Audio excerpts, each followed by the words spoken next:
ਥੱਲੇ ਲਾਇਆ ਜੀ ਥੱਲੇ ਵੇਖ ਖਾ ਬੈਗ ਆਹ ਫੋਰਮੈਨ ਹੈ ਇਹਦਾ ਰੰਗ ਦਾ ਆ ਮੁੰਡੇ ਦਾ ਹੈਲਪਰ ਆ ਇਹ ਆ ਵੇਖੋ ਇਹਦੇ ਕੱਪੜਿਆਂ ਦਾ ਤੁਹਾਨੂੰ ਪਤਾ ਲੱਗਣ ਹੀ ਦਿਆ ਕਿ ਇਹ ਰੰਗ ਮਾਰਦਾ ਮੁੰਡਾ ਤਕੜਾ ਪੇਂਟਰ ਆ ਇਹ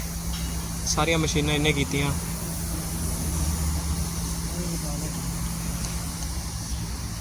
ਵੇਖੋ ਜੀ